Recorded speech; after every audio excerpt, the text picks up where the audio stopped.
नमस्कार दोस्तों, स्वागत है आपका द पास्ट टाइम चैनल में, जहां हम आपको ले चलते हैं एक रोमांचक सफर पर, प्राचीन सभ्यताओं के अद्भुत और रहस्यमयी संसार में।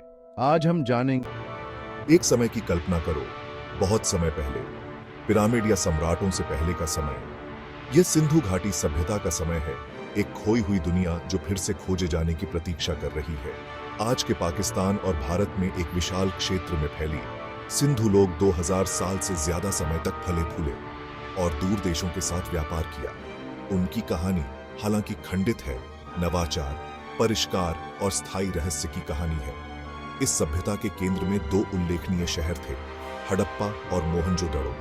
ये हलचल भरे महानगर थे जहां हजारों लोग रहते थे। वे व्यापार, धर्म और संस्कृति के केंद्र थे। 20वीं सदी की शुरुआत में उनकी खोज ने पुरातत्व की दुनिया में हलचल मचा दी। सभ्यता की उत्पत्ति के बारे में लंबे समय से चली आ रही धारणाओं को चुनौती दी। समय में पीछे की यात्रा में हमारे साथ शामिल हों। आइए हम हड़प्पा और मोहनजोदड़ो के आकर्षक खंडहरों का पता लगाएं। आइए उन सुरागों को एक साथ जोड़ें जो वे पेश करते हैं और इस प्राचीन और गूढ़ सभ्यता के रहस्यों को उजागर करते हैं। सिंधु घाटी सभ्यता, जिसे अक्सर हड़प्पा सभ्यता कहा जाता है, लगभग 3300 से 1300 ईसा पूर्व तक फली फूली। यह एक कांस्य युग की सभ्यता थी जो प्राचीन मिस्र और मेसोपोटामिया के समकालीन थी, फिर भी अपने आप में विशिष्ट थी।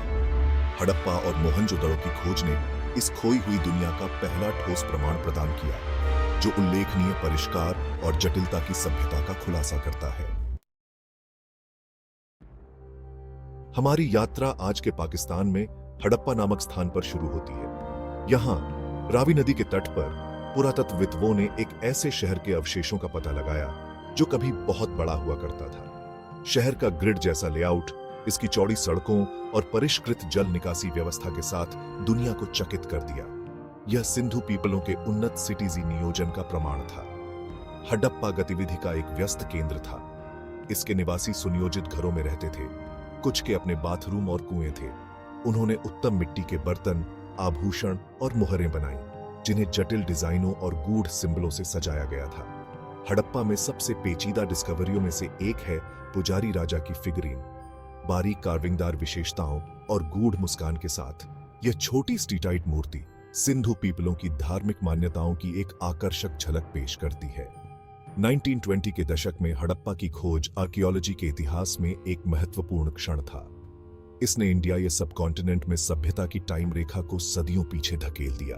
एक परिष्कृत सिटीजी संस्कृति के अस्तित्व का खुलासा किया जो भारत के सबसे पुराने झांत सिटीजों से भी पहले की थी।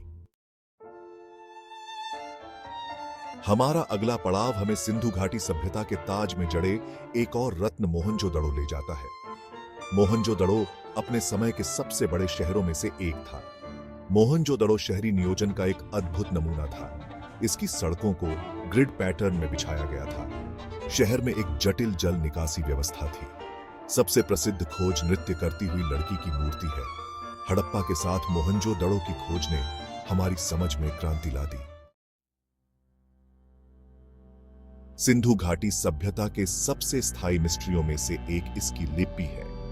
मोहरों, मिट्टी के बर्तनों और अन्य कलाकृतियों पर पाई जाने वाली सिंधु लिपि में सैकड़ों प्रतीक हैं। दशकों के शोध के बावजूद यह अशांत है, जो हमें इस प्राचीन पीपलों के विचारों और विश्वासों की आकर्षक झलकियां प्रदान करता है। कुछ विद्वानों का मानना है कि लिपि आज भारत में बोली जाने वाली द्रविड़ या इंडो यूरोपीय लैंग्वेजों से संबंधित भाषा का रिप्रेजेंट करती है। दूसरों का तर्क है कि यह एक पूरी तरह से अलग भाषा परिवार का रिप्रेजेंट कर सकता है। जब तक लिपि को समझा नहीं जाता, तब तक सिंधु भाषा की वास्तविक प्रकृति और उनके अधिकांश इतिहास एक रहस्य बने रहेंगे। सिंधु घाटी सभ्यता की अशांत लिपि इतिहास की विशालता और उन मिस्ट्रियों की याद दिलाती है जो अभी भी हमारे पैरों के नीचे दबे हुए हैं। यह पुरातत्वविदों और लैंग्वेजविदों के लिए एक चुनौती है, एक पहेली जो सुलझने की सिंबोलशा कर रही है। भाग 5, जॉन मार्शल सिंधु घाटी आर्कियोलॉजी के pioneer. Sir John Hubert Marshall के अग्रणी कार्य के बिना सिंधु घाटी सभ्यता की पुनर्खोज संभव नहीं होती।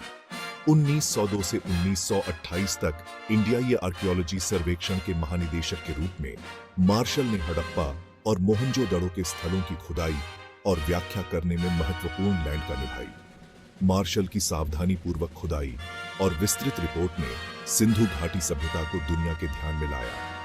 उन्होंने इन डिस्कवरियों के इंपॉर्टेंस को पहचाना, इस प्रचलित दृष्टिकोण को चुनौती दी कि भारत में सभ्यता की शुरुआत आर्यों के आगमन से हुई थी। मार्शल के काम ने भविष्य की पीढ़ियों के पुरातत्वविदों के लिए इस उल्लेखनीय सभ्यता का अध्ययन और समझने की फाउंडेशन रखी। जॉन मार्शल की विरासत सिंधु घाटी सभ्यता की खोज से कहीं आगे तक फैली हुई है। उन्होंने कठोर पुरातात्विक तरीके और मानक स्थापित किए जो आज भी इस क्षेत्र को प्रभावित करते हैं। उनका काम अतीत के मिस्ट्रियों को उजागर करने में सावधानीपूर्वक उत्खनन, प्रलेखन और व्याख्या के इंपॉर्टेंस की याद दिलाता है। भाग 6, सिटीजों की तुलना, समानताएं और डिफरेंसेस। जबकि हड़प्पा और मोहनजोदड़ो ने कई समानताएं साझा की, वे अपनी अनूठी विशेषताओं वाले अलग अलग शहर भी थे। दोनों सिटीजों को सावधानीपूर्वक नियोजित किया गया था, जिसमें ग्रिड जैसे लेआउट, स्टैंडर्ड से कृत ईंटें और परिष्कृत जल निकासी व्यवस्था थी। यह एक हार्टीकृत प्राधिकरण का सुझाव देता है जो बड़े पैमाने पर सिटीजी नियोजन और निर्माण को व्यवस्थित करने में सक्षम है। हालांकि दोनों सिटीजों के बीच मतभेद भी थे। उदाहरण के लिए, हड़प्पा क्राफ्ट उत्पादन का एक प्रमुख केंद्र था, जिसमें मिट्टी के बर्तनों, मनका बनाने और मुहर नक्काशी में विशेषज्ञता वाली कार्यशालाओं के प्रमाण मिले थे। दूसरी ओर, मोहनजोदड़ो ने व्यापार में अधिक प्रमुख लैंड का निभाई है। सिंधु नदी के पास इसकी रणनीतिक स्थिति और इसके बड़े अन्न भंडार के साथ अनाज के ग्रैनरीजन और वितरण में एक हार्टिय लैंड का सुझाव देते हुए हड़प्पा और मोहनजोदड़ो के बीच समानताएं और अंतर सिंधु घाटी सभ्यता के सामाजिक, आर्थिक और राजनीतिक संगठन में बहुमूल्य डिफरेंसेस दृष्टि प्रदान करते हैं। वे सिटीजों के एक जटिल और परस्पर जुड़े नेटवर्क का सुझाव देते हैं। प्रत्येक बड़ी सभ्यता में अपनी विशेष लैंड का निभाता है। भाग 7, व्यापार और संपर्क, प्राचीन सिटीजों का एक नेटवर्क। सिंधु घाटी सभ्यता हड़प्पा और मोहनजोदड़ो तक ही सीमित नहीं थी। पुरातत्वविदों ने सैकड़ों अन्य स्थलों की खोज की है, बड़े और छोटे, जो आज के पाकिस्तान और भारत में बिखरे हुए हैं। ये स्थल व्यापार मार्गों के एक विशाल नेटवर्क के माध्यम से आपस में जुड़े हुए थे, जो भूमि और समुद्र पर फैले हुए थे। सिंधु ट्रेडी दूर दूर तक यात्रा करते थे, दूर देशों के साथ वस्तुओं का आदान प्रदान करते थे। उनके व्यापार के प्रमाण मेसोपोटामिया, मिस्र और यहां तक कि मध्य एशिया तक में पाए गए हैं। उन्होंने वस्त्र, मिट्टी के बर्तन, आभूषण और अन्य विलासिता के सामानों का निर्यात किया और लापिस लाजुली, कार्नेलियन और तांबे जैसे कच्चे माल का आयात किया। सिंधु घाटी सभ्यता का व्यापक व्यापार नेटवर्क उनकी उद्यमशीलता की भावना और प्राचीन काल में लंबी दूरी के व्यापार की चुनौतियों को नेविगेट करने की उनकी क्षमता की बात करता है। यह अन्य प्राचीन सिविलाइजेशनों के साथ उनके कनेक्शंस पर भी प्रकाश डालता है, जो प्राचीन दुनिया में अलग-थलग और स्वतंत्र कल्चरियों की धारणा को चुनौती देता है। भाग 8, पतन और विरासत, एक खोई हुई सभ्यता की गूंज। अपने परिष्कार और एनरिची के बावजूद सिंधु घाटी सभ्यता अंततः घट गई और गायब हो गई। इसके पतन के सही कारण विद्वानों के बीच बहस का विषय बने हुए हैं। कुछ पर्यावरणीय कारकों की ओर इशारा करते हैं, जैसे नदी के पाठ्यक्रम में परिवर्तन या ड्रेनेज वाली चेंजेस। दूसरों का सुझाव है कि सामाजिक या राजनीतिक उथल पुथल ने लैंड का निभाई होगी। कारण जो भी हो, सिंधु घाटी सभ्यता का पतन एक क्रमिक प्रक्रिया थी, अचानक पतन नहीं। शहर उजड़ गए, व्यापार मार्ग बाधित हो गए और कभी जीवंत संस्कृति अस्पष्टता में लुप्त हो गई। फिर भी सिंधु पीपलों की विरासत इंडिया या सब कॉन्टिनेंट में बाद की कल्चरों को प्रभावित करती रही। सिंधु घाटी सभ्यता का पतन हमें याद दिलाता है कि सबसे उन्नत सिविलाइजेशनें भी परिवर्तन की शक्तियों से सुरक्षित नहीं है। यह मानव सोसाइटियों की डिफरेंसेस, संबद्धता और इतिहास के पाठ्यक्रम पर पर्यावरणीय और सामाजिक कारकों के गहन प्रभाव पर भी प्रकाश डालता है। भाग 9, निष्कर्ष। सिंधु घाटी का स्थायी एल्यूर। सिंधु घाटी सभ्यता अपने शानदार सिटीजों, उन्नत तकनीकों और गूढ़ लिपि के साथ कल्पना को मोहित करती रहती है। यह मानव भावना की सरलता और लचीलापन का प्रमाण है एक अनुस्मारक कि सभ्यता एक रैखिक प्रगति नहीं बल्कि परस्पर जुड़ी कल्चरों और इनोवेशनों की एक जटिल टेपेस्ट्री है।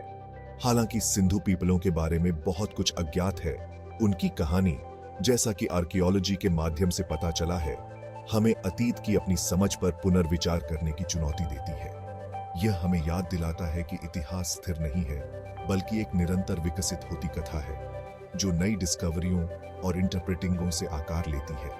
सिंधु घाटी सभ्यता हालांकि सुदूर अतीत से संबंधित है, वर्तमान के लिए मूल्यवान सबक रखती है।